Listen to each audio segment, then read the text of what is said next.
beyond the crust. So regardless of the shape of the Earth, nobody knows what is beneath 8 miles down. But people like Dr. What's odd is? Neil deGrasse Tyson, how you doing, sir? Look, I'm brainstorming right here, right? And these are my thoughts. These are my thoughts. My thoughts are that the manipulation of the location of Australia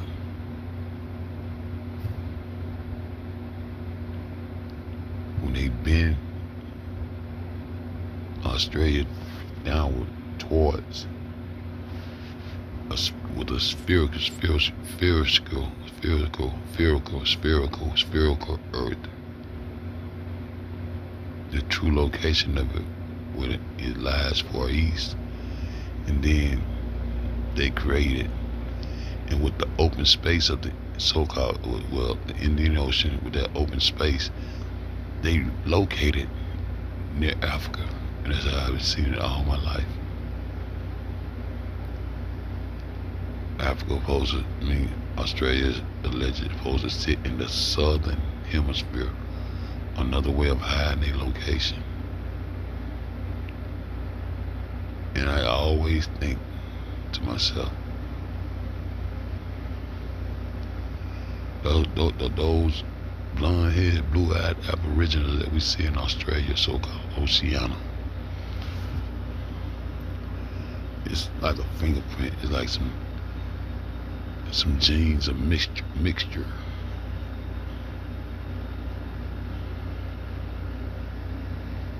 That's the only place I see these blonde-haired, blue-eyed aboriginals. And something fishy about them. I was thinking that, I like, something ain't right. And then, we'll beat our chest. Yeah, we make all colors, we make albinos, everything come from black boo-boo. But these people got a genetic fingerprint showing there. It's something about that blonde-haired, blue-eyed aboriginal, and we accept it as something to beat our chest about. I think these two places are opposed. Reason being why they draw the line with the axis from Australia to Antarctica. And that would be a diagonal line from the east to the west, which South America sits in the west and sits right next to Antarctica. And my purpose of this shit, what I be saying is that I think these people hide lands, add water, and hide lands. And a lot of people I talk to will agree on that. The mislocation of lands and all that. And I've been trying to figure out what these lands are. Go here. Let me go here. I want to clear all. I want to clear that out. Clear that out. Clear that out. Clear that out. Clear that out. Clear that out. Bring that back up. I want to go here. So I want to show y'all.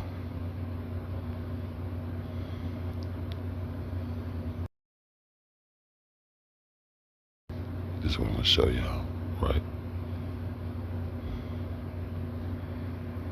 Hit that, right?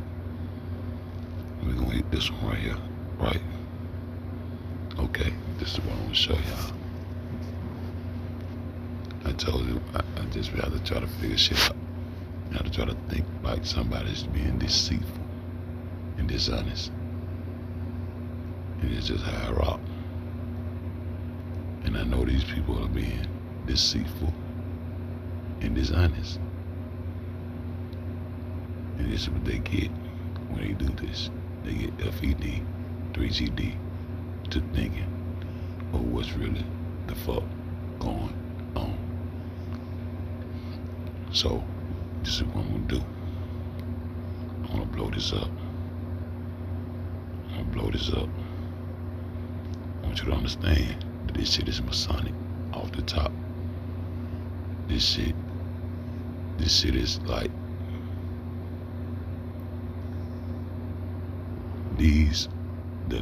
even the sections on here, this bullseye. This is all the nations. How can you get a photo of all the nations together? It's a top view. That's everybody. This is Alaska. This is everything is sitting right here. That's proved flat out the top because there's a top view. And they put your land masses on the side of a water ball and gave everybody illusion. We already understand that, so I'm not gonna get into that. But I want to blow this shit up. I'm gonna show you. I always wondered. Look, we know that's South America. That's South America. That's Mesoamerica. North America, Canada, mountain regions, Alaska. Understand? Greenland in there. Greenland. And this would be Africa, Europe, Asia over here. And we always know Australia should be over here. Somewhere near, close to Africa. And I always wondered what with all the extra lands over here in the east. And they would call this Far East. Far East. They would call this Far East. You see? Over here in the east. You see, you do that east. And put that corner right there. That's north. Okay? And you do it like this. In this corner right here. That will be west. You see? And then you go over here. And this would be, see, the south. You see? Africa sits in the south. See? South America and North America sits in the west. You see? And this north up here, which would consist of, boom, see? Canada, Alaska, all that shit would sit over here in what they would call, look, the north. See? You understand what I'm showing you? Then we go over here. And then you got the east. It's the east. See that? East Eurasian people.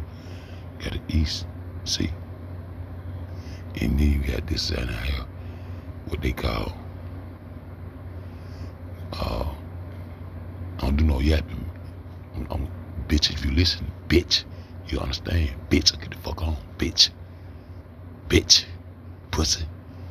Like this right here will be east and all those lands out there. I'm yapping about these extra lands over here on this motherfucking logo, bitch ass nigga. I'm yapping about these motherfucking lands right here. What the fuck is this? Bitch. What the fuck are all these extra lands over here is, bitch? That's what I'm yapping about. Now yapping that and tell me what the fuck they is. Pussy.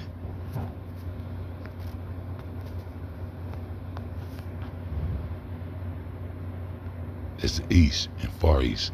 And I always wondered, what the fuck is all these extra lands and islands headed over here? See, this gonna end up being Oceania, the fake continent. What is supposed to be Australia was the goddamn continent. Then they just changed the shit to Oceania. Why would they change the continent from Australia and just name all this shit Oceania? Because this is the ocean they talking about. Pussy.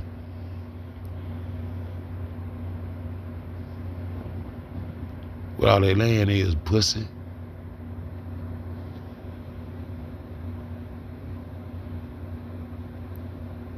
Anthony Jackson, pussy. What all the extra lands is right there. This is what the fuck I'm yapping about, bitch ass nigga. Man, somebody, man, D, could you type in there and tell Anthony Jackson, pussy ass, to tell us what the fuck these lands is up here? And then crack up a live, bitch, we'll come listen to you, bitch ass nigga.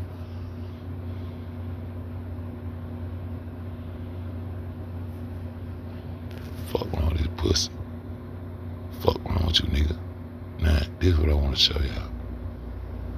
This is what I want to show y'all. Come up out of there. Cause this bitch ass nigga, I hate fuck niggas. Puss ass nigga, y'all nigga disrespect as fuck. Puss ass nigga.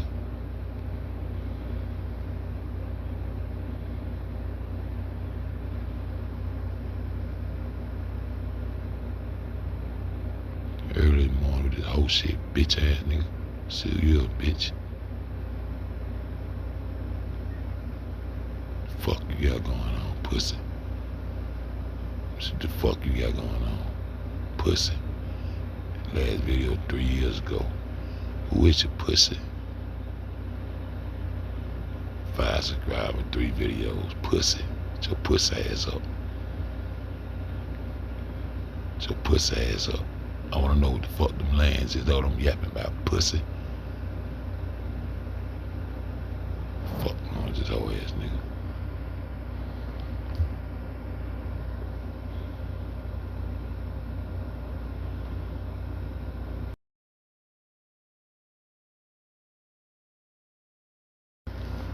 For this pussy. Since you ain't typing it up, pussy, I'm gonna go ahead and find it for myself, pussy. Go ahead and find it for myself, pussy. You don't do no motivate me, pussy ass. You don't do no motivate me. Get my mother point across, bitch ass nigga. What your mama yapping about, bitch ass nigga? Fuck you talking about, pussy. Fuck on this nigga. Now look, see this. Now we understand that South America sits in the west, so this shit is kind of cornered off in the wrong way. South America, but we're sitting over here, but so we understand it's Africa right here, and so it's turned, it's twisted away from the positioning of the logo. And so these are the extra lands right here. This is what I'm coming to show you. This is what I'm yapping about, pussy. This is what the fuck I'm yapping about, pussy. Anthony Jackson, pussy. This is what I'm yapping about, pussy. I'm yapping about this being Australia. It's sitting over here. It's caught where it will be located in the Far East, just like that logo shows. And those lands would be Australia and all that Oceania shit. Pussy. Pussy. Understand, pussy? Huh? Anthony Jackson, you gone? I ain't stay gone, pussy ass nigga. Like I was saying, this right here, Australia, we know this to be sitting somewhere on the globe, underneath, around the Indian Ocean somewhere, close to Africa. So they would have to bend this motherfucker. Then, not only when they bend it and make it globe, they use the space of the Indian Ocean. All this ocean in the region right here, it's gonna be the Indian Ocean. How do you know? Because that's India right there. See India? See India right there? So that's the Indian Ocean, right? So all this space from the Indian Ocean, they pull that motherfucker around and sit it out here on the globe. Somewhere out here in this area, using their little Masonic compasses and bullshit like that as they create this third world, psyop ass world. And this is the location that we think Australia is. Pussy. That's what I'm yapping about, pussy. And so, with that being said, go back to the goddamn, go back to the logo. Go back to the other logo. Go back to the other logo.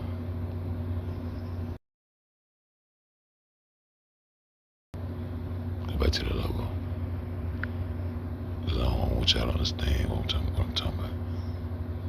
Now these lands, right here, let's blow this shit up. Go back. Go blow this motherfucker right here.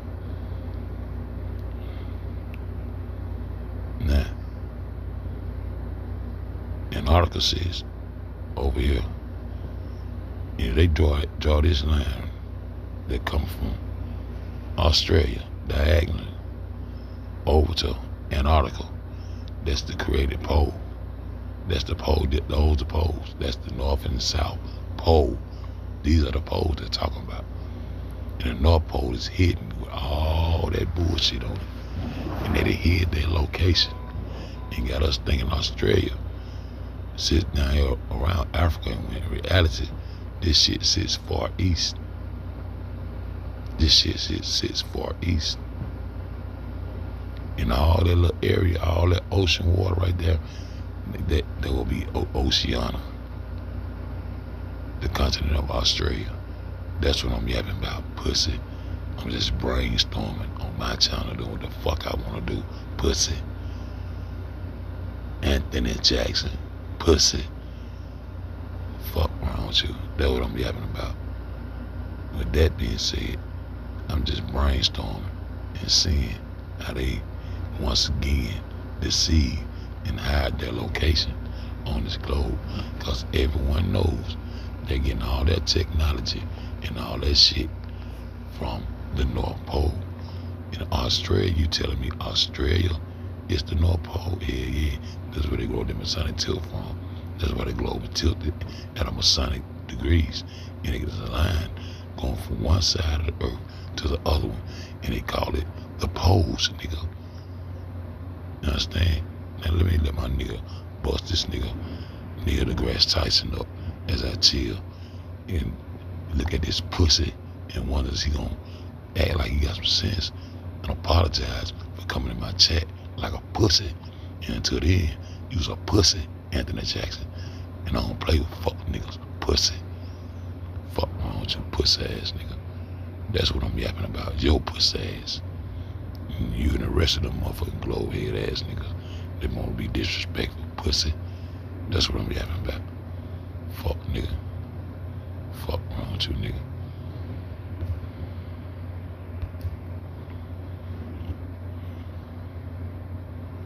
Now go here, boom. Yeah, now go here, boom. Yeah, now go here. Let's do this like this. If you have an old roof and you're tired of trying short-term fixes that are just a band-aid on the real issue, you need a new roof, and right now... Let's go. Dr. Clark would rather scoff at flat earthers for not simply believing. What's odd is there are people who think Earth is flat. Right. But recognize that the moon is round. Mercury, Venus, Mars, Jupiter, Saturn, the Uranus, Neptune, and the sun are all spheres. But Earth is flat. It's hard to even begin, actually, to talk about what a flat Earth would be like, because it's just so impossible. Here, you asked the question, what are some of the easiest ways that you can prove that the Earth is round? Because apparently this is something that we're debating. I have no idea why. That's a hard thing for me to even start talking about, because there are so many proofs that the Earth is round, it's difficult to know where to start. It's so clearly obvious that the world isn't flat. Before being indoctrinated into the heliocentric globe lie, what is actually so clearly obvious is that the world is flat and motionless. No sovereign-minded adult or child, without previous exposure to the heliocentric globe myth, would ever find such a thing to be so clearly obvious, because there is no empirical evidence whatsoever to support it. The horizon always appears perfectly flat, 360 degrees around everyone, regardless of altitude. All amateur balloon, rocket, plane, and drone footage show a completely flat horizon over 20-plus miles high, with only NASA and other government space agencies showing curvature in their fake CGI photos and fisheye lens videos. Thus, what is clearly obvious is that Australians are not hanging upside down relative to Americans on a fantastical spinning ball. No, look like they hanging out far east. Look like they hanging out far east. And lying about this southern hemisphere, northern hemisphere bullshit. You know what it look like going on. Anthony Jackson, pussy. And you cannot dig a hole to China and find more sky below you. It requires years of indoctrination using computer graphics, camera trickery, and generations of lying Freemasonic astronauts to make people believe such things. All young children, uncontacted tribes, and others free from globe indoctrination rightly assume the Earth to be a level, motionless plane because it is perceivably, empirically, and objectively classified documents. All U.S. militaries make their calculations about the Earth according to a flat, stationary plane. All U.S. militaries make their calculations about the Earth according to a flat, stationary plane. Anthony Johnson, Anthony Jackson, you pussy. so. Only after having our common sense and personal experience of the world completely obliterated by heliocentric brainwashing could one believe otherwise. I have friends who have been on the International Space Station. They have orbited the Earth once every 90 minutes. You know, I've had personal experience with people that have been up in space and can see with their own eyes that the Earth is round. And of course, we've taken all these amazing pictures from space. They're so beautiful, all those pictures of the Earth. So I don't really know what's going on right now with this Earth is flat thing. Here, Michelle condescendingly delivers two more examples of sophistry, namely hearsay and another appeal to authority. Because she has some fellow Freemason Eastern Star actor-not friends who claim the Earth is a spinning ball, Michelle wants us to accept that kind of second-hand hearsay as scientific proof. My nigga call that shit sophistry.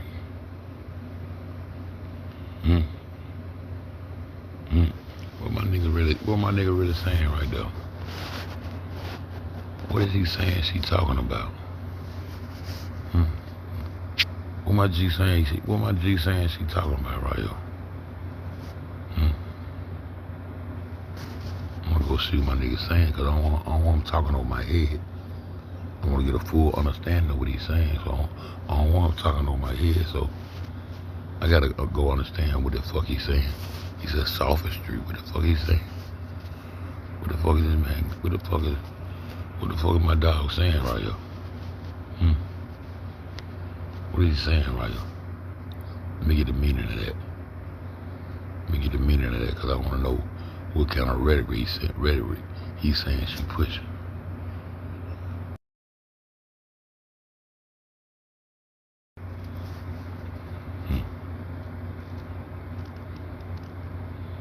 Okay, we want to go a little deeper than that, though. I mean, there's so more. Nah. We want to go a little deeper than that, though. We're going to go a little deeper than that. What's the meaning of sophistication, though? I want to know. The quality of having an understanding of the world and its ways, and having an understanding of the way people behave is with sophistication. Sophistication is also quality of being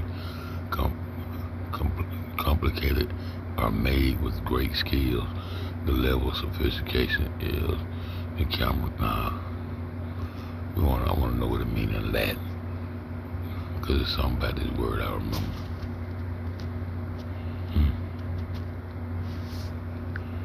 I want to make something about this word. It's something about this word, because it's trickery.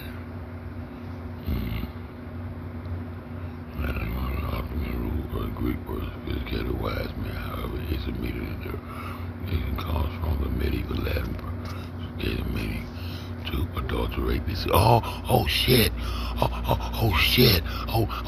Don't learn Latin. Don't learn how they speak and what they really don't show the deception. Don't show the broken English and the broken definitions to make you think you're sophisticated, you dumb son of a bitch. No. Don't teach them that, Fed. Don't teach them how to go look up in the Oxford Dictionary and teach them that the Romans and Greek, they spoke Latin. So we want to know what is my nigga really telling her right here? Huh?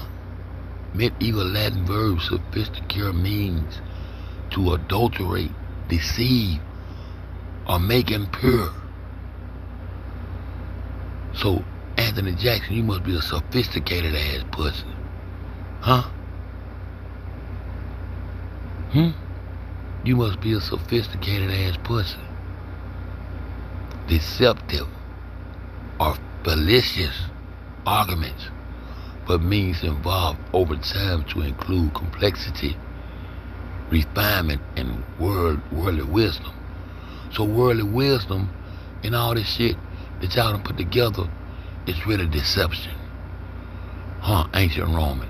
Latin. Anybody speak Latin now? Nice choice of words, Mr. Debate. That's what she's speaking. Sophistry. Fake ass shit. Sophisticated lady. Hey. Sophisticated lady. So, remember what we talking about? They so sophisticated, just know they ain't buy shit. They can put all the diamonds around their neck and all that sophistication, and when they get through, shit is still shit. You can sprinkle all the sugar on it you want to sprinkle on it. She's speaking sophistry. I just want to know what my nigga was saying she was speaking. Yeah, that's all I want to know. Something about that's Latin for your ass though.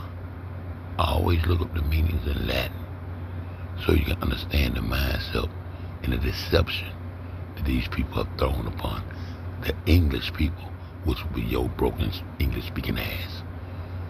So I'm talking about. That's what I'm on. So, meaning adulterate, deceive, or make impure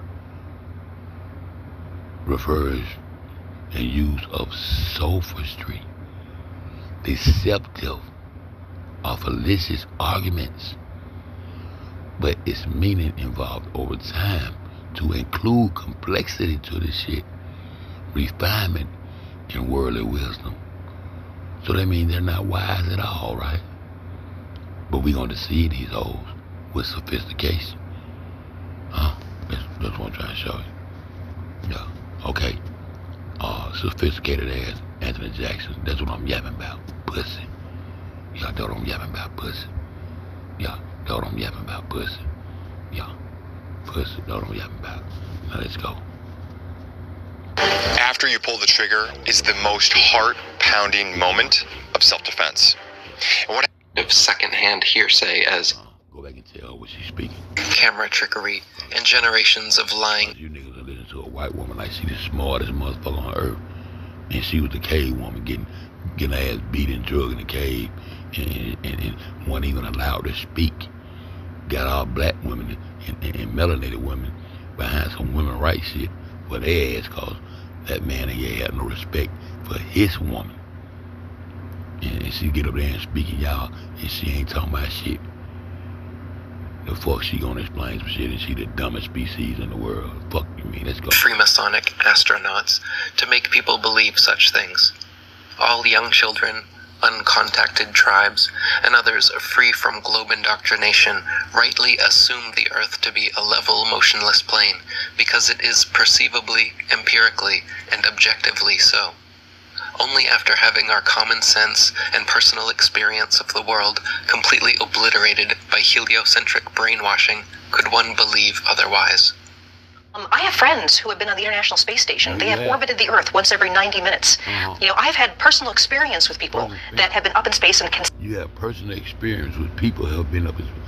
So you have personal experience with people that been. The fuck that mean? You know something. Fuck up, come on. See with their own eyes that the Earth is round. And of course, we've taken all these amazing... What about your own eyes? Okay, woman. Fuck you talking about? Pictures from space. They're so beautiful, all those pictures of the Earth. Talk to her. So I don't really know what's going on right now with this Earth is flat thing. Here, Michelle condescendingly delivers two more examples of sophistry, namely... Oh, two more examples of sophistry. Deception. Condescendingly. That's all I want to point out. I want to point that out for Anthony Jackson, just in case he stopped by. Yo, pussy. Hearsay and another appeal to authority. Because she has some fellow Freemason Eastern Star actor-not friends who claim the Earth is a spinning ball, Michelle wants us to accept that kind of second-hand hearsay as scientific proof. Then she laughs and talks about pictures. Pictures like these, you mean? And these? Michelle was directly asked for scientific proofs of her claim, and the first two she gives are, "because other people say so," and Because there's pictures. Well, Michelle, I know you already know this, but people can lie. Pictures can be faked, and neither of those are permissible as scientific evidence. So why are you dancing around the question with sophistry and condescension instead of just providing actual proof of your claim? So tell me, Neil, is the Earth flat? We have video from space of the rotating spherical Earth. The Earth is round. Thank you for joining us on this episode. Just like... Watch his neck. Is the Earth flat? Watch his neck. Watch his neck. We have video from space of the rotating spherical Earth. The Earth is round. Thank you for joining us on this episode. You see that little witty, see? These are sophisticated niggas y'all listen to. Your little neck look like he didn't prove the damn point. Yeah, we got, okay. Bust his ass up. Bust his ass up, Eric. Just like NASA's other spokesperson, Michelle Thaler, Neil deGrasse Tyson's first go-to answer when asked for scientific evidence that Earth is a spinning ball says, "We know because pictures." You mean pictures like these, Neil? Pictures like these? It's Photoshop. It has to be. The nigga who made these pictures told you that this shit is Photoshop. Let's go. And we have video from space of the rotating spherical Earth, he says. You mean videos like these, Neil? Well, I know you already know this, but pictures and videos like these obvious CGIs can be and are faked, and neither of those are permissible as scientific evidence. All our physics is constructed now. The physics of orbits, actually things going around the Earth, is all constructed with three-dimensional spherical world. The physics of orbits of things going around the Earth are constructed for a 3D spherical world. The key word here is constructed. Working mathematical models can be constructed and made to work with any kind of physics or orbits and modeled in 3D, as you can see with modern video games and graphics software. This does not mean that these working physics models coincide with the actual natural world. With three-dimensional spherical world. The physics of orbits of things going around the Earth are constructed for a 3D spherical world. The key word here is constructed. Working mathematical models can be constructed and made to work with any kind of physics or orbits and modeled in 3D, as you can see with modern video games and graphics software. This does not mean that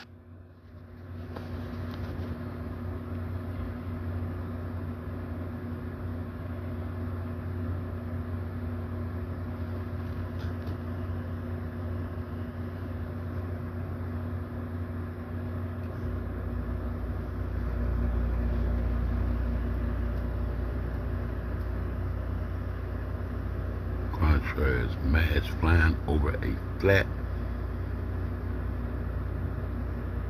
Or this is a Earth assumption referring to.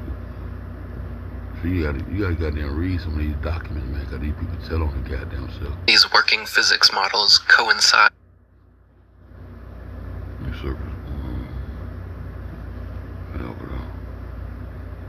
Assumption of a flat Earth and give me some conclusion derived on the basis of a formula. So they constructing this shit. Constructed this third world for you that we got to blow. Y'all tell the world blow. And we done blow that bullshit up. And let's come on back to flat Earth and live like we supposed to. And observe the heavens.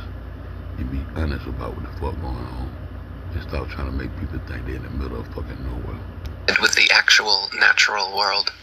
NASA, in fact, admits over and over again in their mathematical models and official documentation that they are actually making all calculations assuming a flat and motionless Earth, and not a tilting, wobbling, spinning oblate sphere. And the pictures from... So you mean NASA also, not just all U.S. militaries, make their calculations according to a flat, stationary plane? You mean to tell me the mathematician, scientists of NASA also make their documentations and equations and formulas according to a motionless Earth? How could they do that? Because they gotta have a goddamn point, ground zero point, to even start their mathematical conclusions from, and then make this shit up as they construct the globe, nigga. If it's a globe, it's a globe. You ain't gotta make shit up. Space show our world as a globe. And yet somehow, there are some people that still seem to believe that the Earth is flat. And yet again, when you ask supposed scientists how they know the Earth is a globe, they inevitably offer up the suggestion that pictures prove it. Pictures like these, Dr. Stewart? This the guy who bring the globe picture to the world. It is Photoshop, but it has to be. Yeah, it has to be, because you're constructing this shit, dumbass nigga.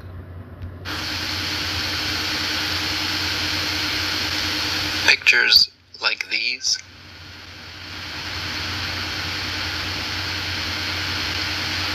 And these?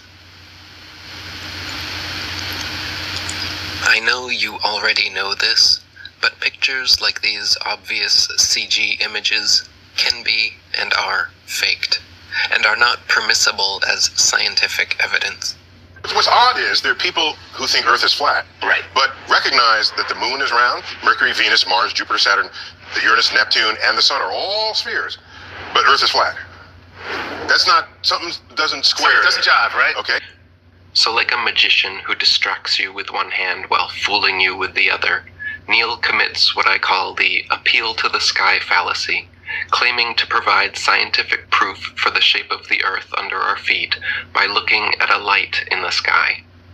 That's right. When you ask scientists for empirical, measurable proof of the shape of the Earth beneath our feet, they inevitably turn their noses up to the sky and start talking about the shape of things up there. Imagine inviting a contractor over to your house to measure the dimensions of your floor, and he immediately gets out his tape measure and starts measuring all the recessed lights in the ceiling. This is some sort of strange denial. I don't know where it comes from. And it's something where I keep getting this question. We really need to put this question to bed because we've known the Earth is a sphere for a long time. I actually said this to somebody. I couldn't believe they'd never thought of it. That, with binoculars, you can see planets. You can see Saturn and Jupiter. You can see Mars with the telescope, the sun, the moon. Everything else you see in the solar system is a sphere. So we're the one thing that is different. And that actually made somebody who was more... So why the shadow of those two planets that's supposed to sit behind us in this planetary alignment? When will we ever see those? It should be total darkness behind us. But you can see all those fixated lights. Stars and wandering stars. Planets are wandering stars. And some stars even warp on each. Man, get the fuck out of y'all. Interested in actually hearing information. That actually got them to think. They're like, you're right. Everything else we take a picture of is a sphere. And again with the appeal to the sky fallacy. The only place we see spheres in the sky is NASA's CGI photos and videos. When amateur astronomers photograph and record the stars and planets, here's what we see. Are these spheres? Are these spheres? And even if they were spheres, what on earth does that have to do with the shape of the Earth? So if you want to say Earth is flat, then, for example, lunar eclipses. What's a lunar eclipse? If your face is the brilliant sun, Thank you. and this is Earth, and the moon is over here, the sun is always casting Earth's shadow into space. It's always there no matter what. Right. So the moon occasionally passes through that shadow. And if you see the shape of Earth's shadow on the moon, it is always round. Always round. If Earth were flat, sometimes you get like a flat shadow. Right. And we've never seen a flat shadow. Right. To this day, So what about the perfect half moon? When you say a half moon, dumbass nigga, shut the fuck up. heliocentrists still offer this argument as proof of a spherical Earth, claiming that during lunar eclipses, the sun, Earth, and moon align in a perfect 180-degree syzygy like 3 billiard balls, causing the sun to cast the Earth's shadow onto the moon. This clever but faulty assumption is rendered completely invalid, however, due to the fact that lunar eclipses have happened and continue to happen regularly when both the sun and moon are still visible together above the horizon.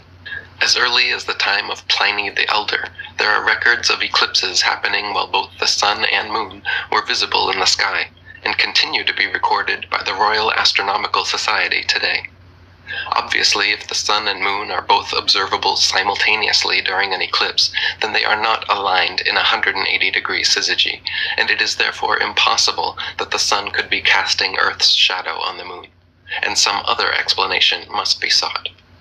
Another explanation, in fact, already existed in many cultures around the world, who posited that a third celestial body, known as Rahu, or the Black Sun, also existed, equal in size to the sun and moon. This translucent dark body passed affront the sun and moon during eclipses, causing their lights to dim. But regardless of what causes the moon's lights to dim during lunar eclipses, it has absolutely nothing to do with offering scientific proof of the shape of the Earth. There's a famous experiment conducted by Eratosthenes. Eratosthenes. And the two cities in the old world, and one of them, they knew that at 12 noon on a particular day of the year, that the sun was directly overhead, and you can see the bottom of a well. Oh, okay. How can we use this observation to see if Earth's surface is curved? We needed another well. Turns out we can't see the bottom of both wells at the same time. What might explain this? Well, there are two possible explanations. First, we could have a flat Earth with a sun that's small and close by, so that the light hits the second well at an angle. Or second, we could have a curved Earth with a sun that's big and far away, so that all the light comes in parallel, but only one well at a time is lit all the way to the bottom. For his next supposed proof, Neil brings up Eratosthenes, who noted that at noon during the summer solstice in Syene, the sun cast no shadow and the rays could reach straight to the bottom of his well. Yet meanwhile, in Alexandria, a vertically standing metal rod cast a significant shadow. By factoring the length of the shadow with his assumed distance to the sun, Eratosthenes recorded a measurement of Earth's circumference close to what heliocentrist astronomers still use today. The fact of the matter is, however, that Eratosthenes' calculations were made assuming the sun to be millions of miles away, so that its rays would fall perfectly parallel, even in points as divergent as Syene and Alexandria. This faulty assumed premise led to his faulty conclusion, which was eventually exposed upon the invention of the nautical sextant. Using sextants and plane trigonometry, by measuring the sun's angle at 2 points on Earth simultaneously and factoring their distance from each other, the Pythagorean theorem reveals both the height and dimensions of the sun.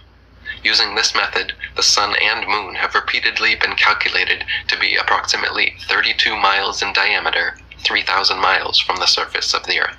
High-altitude balloon footage has also filmed lighting hotspots on clouds, proving the sun to be local and acting as a spotlight, and not a burning ball of gas millions of miles away, as supposed by heliocentrists.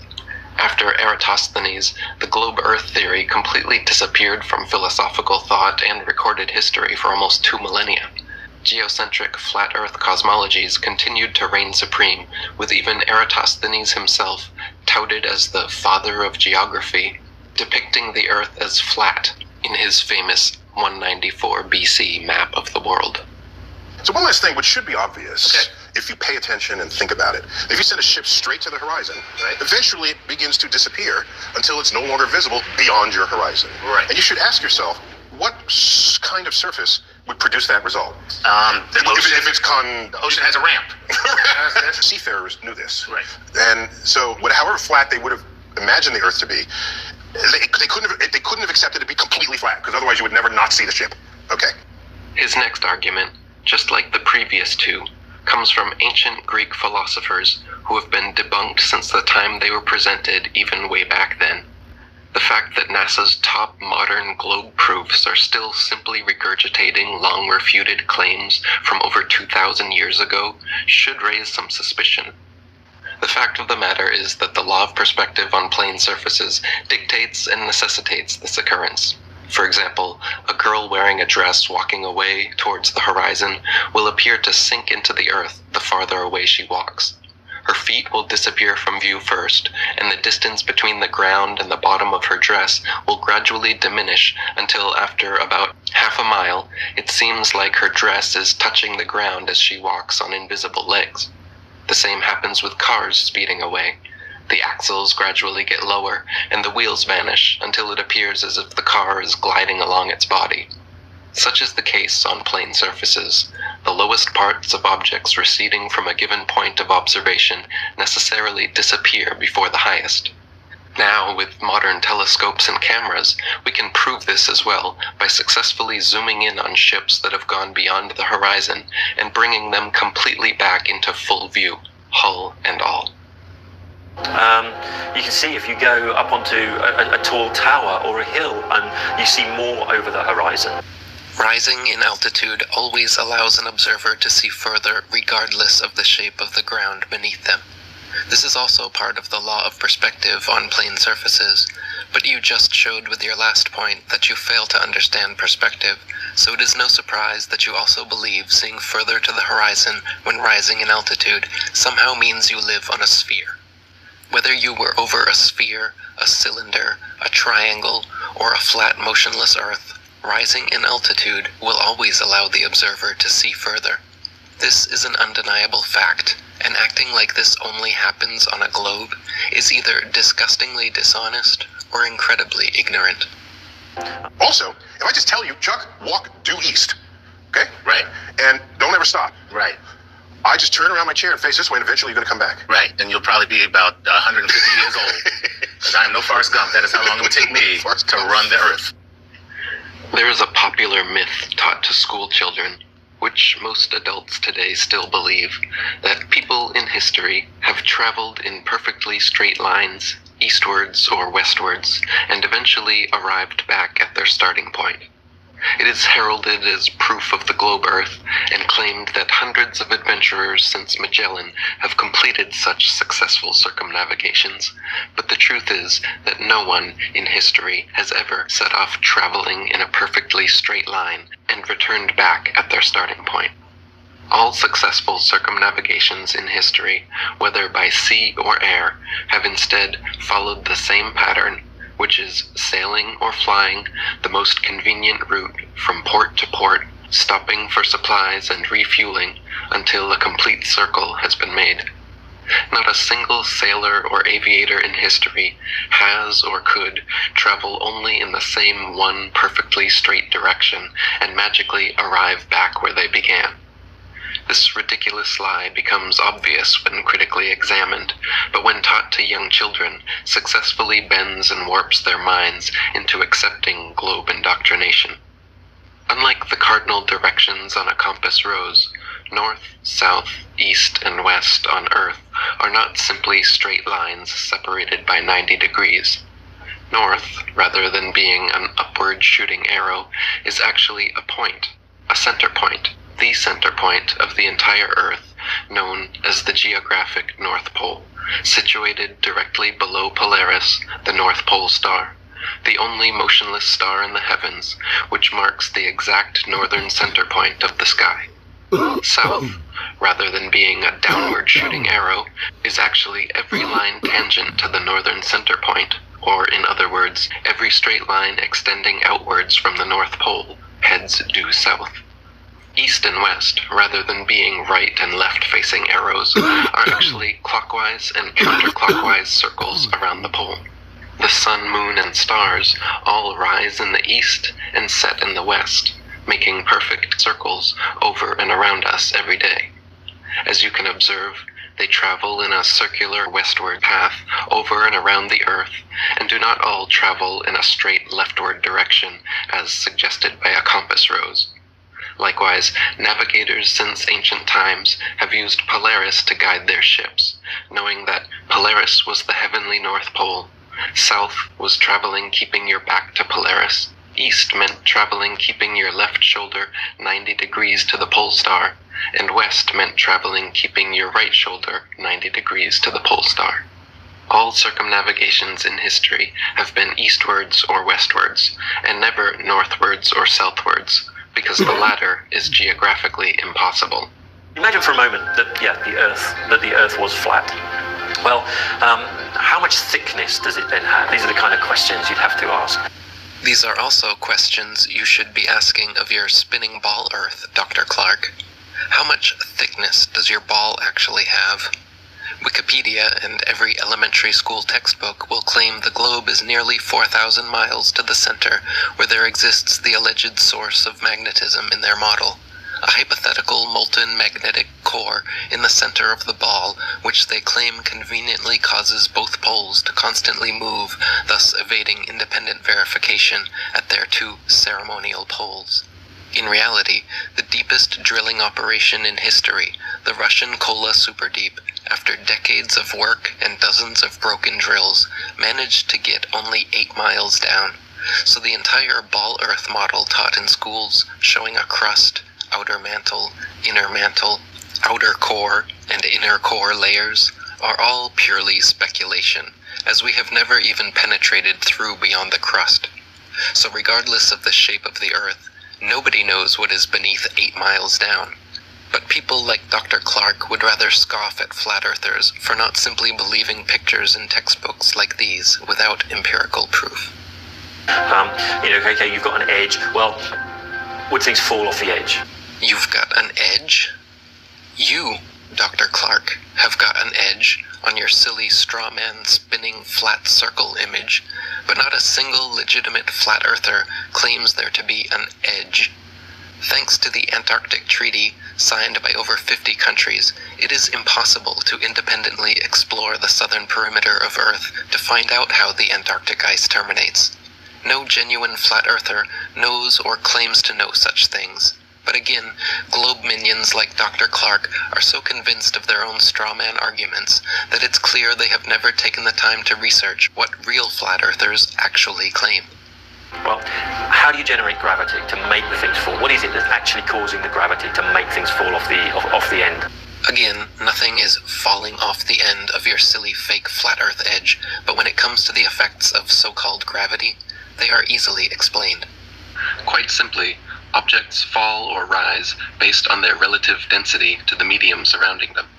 Apples fall because they are denser than the air, while helium balloons rise because they are lighter. No gravity necessary. This is why raindrops fall down through the air and air bubbles rise up through water. Everything seeks its relative density and rises or falls until settling accordingly. This is why a tiny pebble sinks to the bottom of the ocean, but gigantic cruise ships and aircraft carriers stay afloat on the surface. Because even though a pebble is so small, its mass relative to its volume, its density, is more than water, so it sinks. And even though a cruise ship is so large, its mass relative to its volume is less than water, so it floats.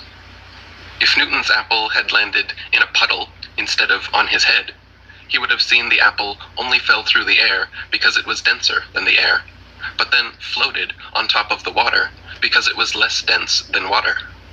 Have you ever noticed how it's easier to stay afloat with your lungs full of air than it is when they're empty? Submarines float on the surface when their ballast tanks are filled with air, but when the vents are opened and seawater floods in, they begin to sink as the submarine's density becomes greater than water. Depending what depth they wish to dive, sailors simply adjust the ratio of air and water in their tanks, and when ready to resurface, they blow compressed air into the tanks, forcing the seawater out, lowering the density, and thus causing them to rise back to the surface. We can also prove this fact of relative density by filling a balloon with approximately half helium and half air. Since helium is lighter than the oxygen, nitrogen, and other gases that compose the air around us, filling a balloon with just the right amount of helium to compensate for and balance out the density of the plastic results in a gravity-defying, levitating balloon at equilibrium that neither rises nor falls. It's hard to even begin, actually, to talk about what a flat Earth would be like, because it's just so impossible. The flat, motionless Earth is not only possible, it's actual. What is impossible, however, is making that fact known to people who so thoroughly believe the prevailing model first presented to them that they cannot open their minds enough to even question it. For me, the fact that there's a rise of flat earthers is evidence of two things. Okay. One. We live in a country that protects free speech. That's actually kind of awesome. And two, we live in a country with a failed educational system. Ooh, that one hurt. If there's one thing Neil and I agree on, it is that our public education system is indeed a complete failure, brainwashing vulnerable, impressionable young children with mentally and spiritually damaging pseudoscientific indoctrination. The widespread belief that humans are merely evolved apes clinging to a spinning space ball hurtling around the sun is proof of this. The modern rise of the geocentric level Earth cosmology is a direct response and reaction to humanity finally collectively waking up to countless centuries of uncontested lies and propaganda.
Lunch, almost 3:30, and we're gonna make our fueling go or no go call soon.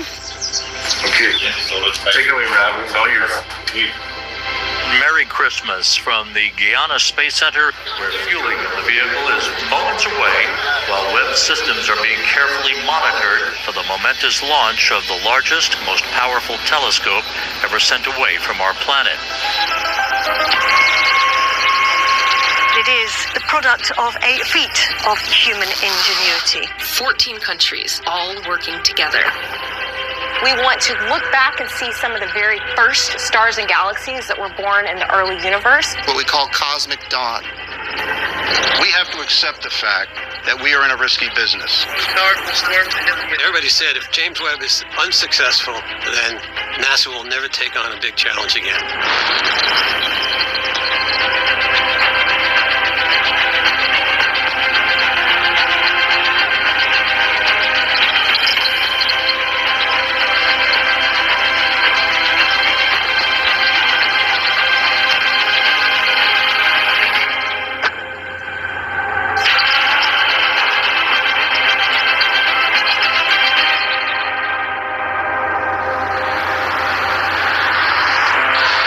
There's a little pond down here. Yes, there still is. Used to come fishing here occasionally. Well, I would like to tell you the entire story of the universe and a bit about how we learned about it and my personal part of this process and where we're going from here. And the title slide here says from the Big Bang and on, etc., to the discovery of alien life. And so we haven't exactly found it yet, but I think it's possible in the next few decades. And so I want to outline at the very end how we are hoping to find out about that. So there are many, many mysteries. I got interested in math and science when I was a little kid. Here is a picture of the place where I grew up. My dad was a scientist, but he studied dairy cows. I heard from him that people are made out of cells with chromosomes. I can remember I was about 6 years old and I'd heard about infinity.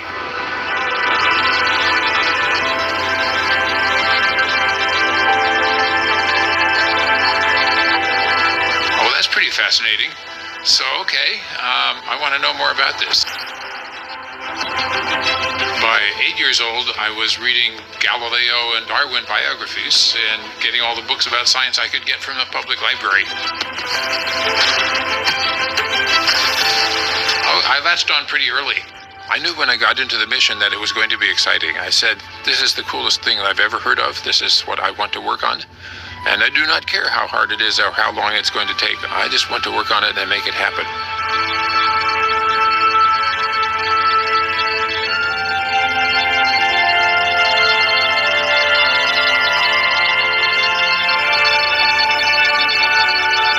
I love the feeling of awe, but then sharing that excitement with someone is then the next best feeling in the world. It's super close, but it's not. Oh, these two? One of the things growing up in the city that we didn't really ever see was the sky. I do remember sort of one of these like core childhood memories is going up to Canada on a family vacation and my parents ushering me outside one night to look at the Milky Way. And I didn't understand what it was. And I was like, there's milk up there? They're like, no. That's our solar system. And we're looking up at all the stars that you wouldn't otherwise see. And I really didn't comprehend because I had no exposure to that prior in my life. Looks like we're over the doors. And here I am, years later, following the astonishing story of the James Webb Space Telescope. There you go. Nature has this way of being even more creative than we are. So we have always been surprised by what we see in the sky. This is a really tremendous adventure that we've been on. The first Hubble Deep Field actually came out when I was in high school. I already knew I wanted to be an astronomer, but I remember being just captivated by these images that were coming back from Hubble.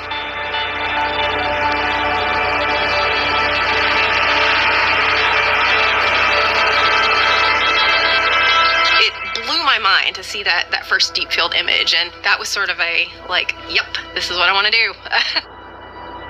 The earliest conception of Webb derived from the fact that Hubble took a deep field and didn't see newly formed galaxies after the birth of the universe. It's sort of like we're missing that very first piece of the puzzle of how galaxies got their start. Every time NASA builds a new telescope, it needs to be way more sensitive than anything we've ever built before. So every time you launch something, it was a new window on the universe. And so for Webb, we needed to build something that was 100 times more capable. The main thing that Webb had to do to be successful was find these very first galaxies. To look back in time to a part of space that we've never seen before and see the very first epoch of galaxies that were born after the Big Bang. People think the Big Bang is a mystery because they think it's not what it is. The actual picture that we have as astronomers is the entire universe is expanding. The material is rushing apart from other material in a rather smooth, continuous way. Well, we see the galaxies rushing away from us. So what's going to make them rush apart? Well, something kicked them off that way. But since we imagine the universe is infinite, it has to be an infinitely large cause, whatever that is. So we just imagine running the movie backwards in our minds until it's different. So when you get farther enough back in time, the temperature, everything's mushed together. The galaxies are mushed together, the stars are mushed together, the atoms are mushed together, the atoms are torn apart into their constituent subatomic particles. So that's the movie you get if you run everything backwards. So then when you run out of imagine, you say, that's the Big Bang. So needless to say, astronomers have been imagining for a long time, what was this? What would you call it if you could name it? I just call it the expanding universe story. In Calvin and Hobbes, there was a different answer. Calvin called it the horrendous space kablooey. But that didn't catch. I now ask you to step forward to receive your Nobel Prizes from the hands of His Majesty the King. And it was March of 1996 when John Mather stopped into my office out here at Goddard and asked me if I'd like to work with him on a new telescope idea he was thinking about. And when John came by and said this, of course, this was before he had his Nobel Prize, but everybody knew, oh, if John asked you to work with him, you want to work with him. So I said, sure, that would be fun. I figured, well, I'd do that for a couple of years. So, Dr. Smith, what is a next generation space telescope? Well, the NGST, or Next Generation Space Telescope, is the logical successor to the Hubble Space Telescope, or HST. NGST is designed to see the first stars and galaxies that light up in the universe. And, well, here we are, more than 25 years later. I'm still working on Webb. Apollo 8, over. Hello, Apollo 8. Loud and clear. Administrator O'Keefe renamed the Next Generation Space Telescope to the James Webb Space Telescope in honor of James Webb, who was the second administrator of NASA. So why name it after this guy? Well, James Webb was largely responsible for the success of the Apollo program. So you could have both science and technology appreciating your leadership in this field. I think this can be an asset, this program. I think in time, it's like a lot of things. It's sort of mid-journey, and therefore everybody's going to have to be making this trip for. That's right. But at the end of the thing, they may be glad we made it.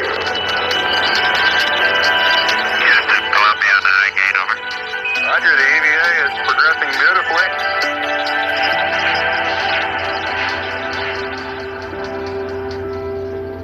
The Webb telescope is kind of like my child, because I've been working on it since the first day that we started. So when I started on Webb, my youngest son had just been born. Well, he's got a master's degree, works at Johns Hopkins, and he's going to be 28. I had hair. I didn't need hearing aids or glasses.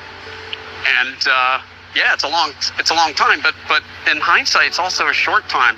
We had this singular purpose for 25 years to make the James Webb Space Telescope a reality. And, people did think we were nuts at first because the technical challenges were so daunting, and the number of things we had to advance or literally invent were numerous. I remember we had a draftsman who was able to draw what we said on a whiteboard, and we said we needed a big telescope with a big baffle, a big umbrella to protect it from the heat of the sun. So he drew this on the whiteboard, and we all said, yeah, that looks pretty good. We need something like that. And it's going to have to fold up. And we started talking about how to fold it up. And that was just the beginning, and we knew we were onto something. In the early parts of the mission, we talk to the scientists and we find out what's the scientific objectives of this mission. What do you want it to do, right? Then we put that into a language that engineers understand called requirements. How big does it have to be? What kind of sensitivity do you want? In other words, what's the dimmest thing you want to see? The James Webb Observatory has 3 parts to it.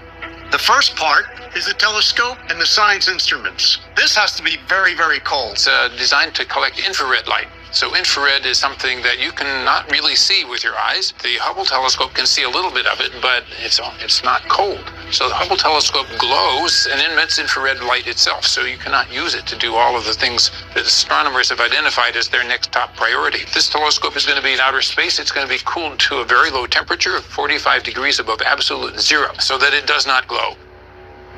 There's one instrument in there called the MIRI that wants to be about 7 degrees Kelvin.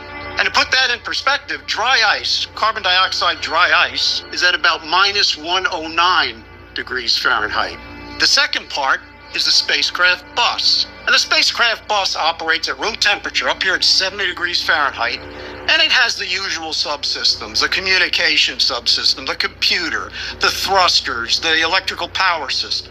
Then, between the two, is the third part, the sun shield. 5 thin layers about the size of a tennis court that separate the hot side from the cold side. 5 little layers that keep this thing in the shadows. And this umbrella, as I might call it, is no ordinary umbrella. On the hot side, 200,000 watts of solar radiation strikes it, and it can only allow 0.02 watts to get through.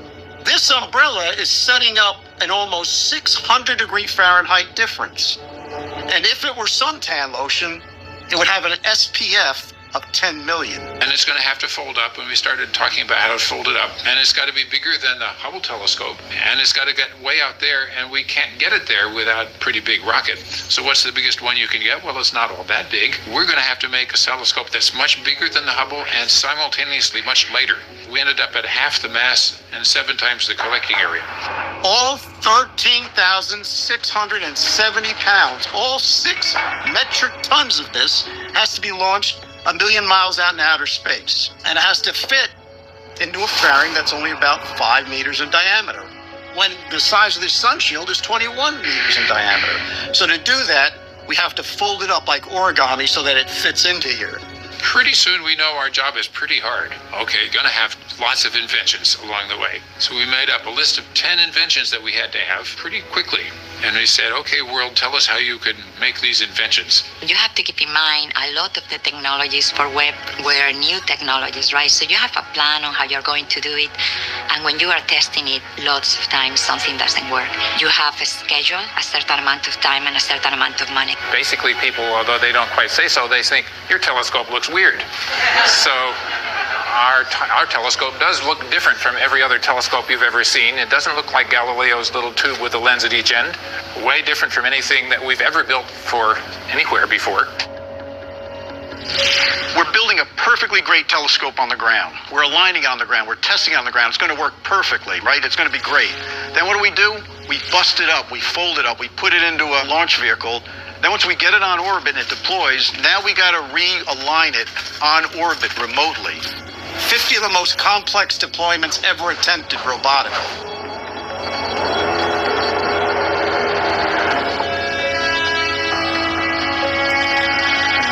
The telescope looks weird, but that's a matter of perspective. To me, it looks beautiful. So that's your mission if you choose to accept it. Yes, we had 344 single-point failures, 295 of which were associated with deployment, almost all of which would have been mission-ending. So with Webb, we should probably go back to 1990 with the launch of the Hubble Space Telescope. And liftoff of the Space Shuttle Discovery with the Hubble Space Telescope, our window on the universe. NASA launches the Hubble Space Telescope, the biggest space science mission ever. Discovery Houston, performance is nominal. And shortly thereafter, it's discovered that its vision is blurry. Conclusion we've come to from that is that there's a significant spherical aberration appears to be present in the optics. I was devastated because I'd worked my entire career on Hubble at that point. Congress had hearings. Hubble's the butt of late-night TV jokes. And it becomes a major embarrassment and major black eye for the agency. Although the surface of the mirror was perfectly smooth, the smoothest mirror ever made by humans on Earth, the trouble is it was too flat at the edges, about 1/1,000,000th of an inch, which is less than the diameter of human hair. But that was enough to cause the tremendously blurry images that we saw. My neighbors, who all used to be very, happy and congratulating me on working at Hubble, they'd come up to me when I'm pushing my son around in the stroller and say, "Boy, it must be tough working on a national disaster."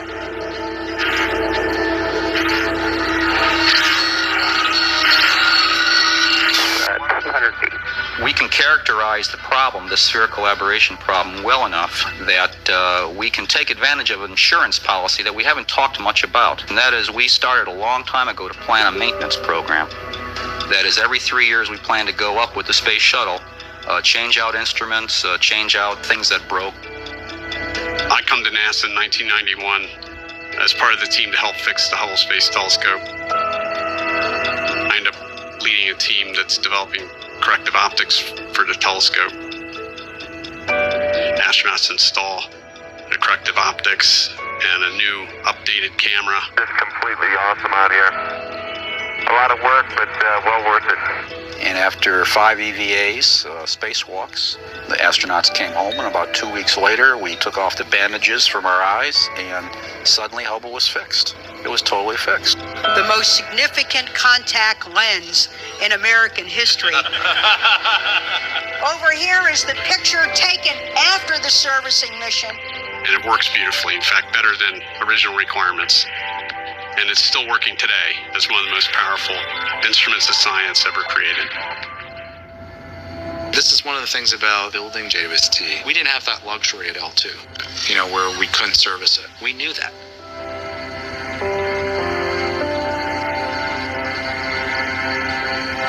The L2 point is chosen for the Webb telescope because it's the first place where you can go, where the Earth and the Sun are always in the same direction, so you can put up your one-sided umbrella and protect your telescope.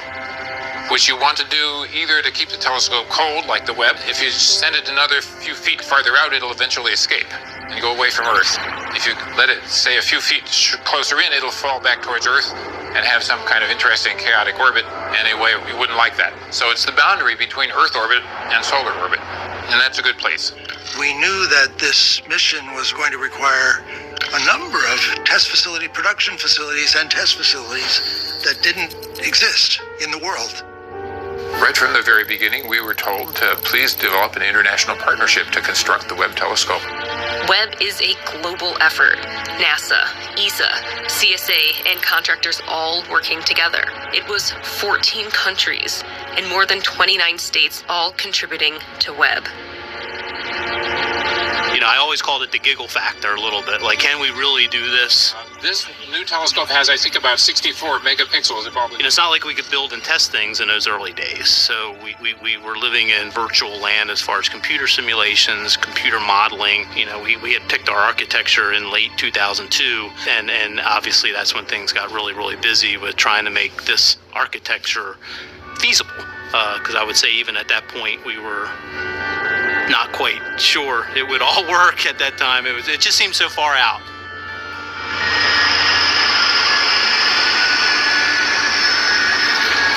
Let's keep making progress on the telescope, because the more we get done, the better the chance that this thing will keep going as a program. I think of the technologies, the ones that I remember were most challenging were developing the material for the primary mirrors. We had a big effort to determine what that material would be. And it was a kind of exotic choice. We chose a material called beryllium, which is element number 4 in the periodic table. It's extremely stiff, extremely light. It was the cryogenic properties of beryllium that really won out. You know, it's how stable it was at cold temperatures, and its thermal conductivity, how thermally stable things were. When we mine the ore, we have to drill through and blast the rhyolite and remove that to get the volcanic ash layer where the beryllium is. 10,000 years ago, this was the bottom of Lake Bonneville, and millions of years ago, it was an ancient ocean. So then it's pressed into this 550-pound block that's then machined out till it's about 50 pounds. Once that block is machined out to about 50 pounds, the backside is honeycombed. It's really cool looking. The front side gets polished. We're attaching motors to the back so the mirrors can actually move and flex up in space so they can align. Then what we do is we actually subtract off gravity. So we're building this in a place that has gravity. This telescope operates in space that has no gravity. The temperature change that happens between Earth and space actually deforms the mirror significantly. You literally polish, the wrong surface into a mirror so that when they cool down and they change their shape as they cool, it's the right surface. And so we actually make the mirror less good on Earth so it can be more perfect in space. We would then send them to Huntsville, Alabama, where we would test them at Marshall, and we would cool them down to these very cold temperatures and measure with a special test device how they change as they cool down. Let's talk a little bit about the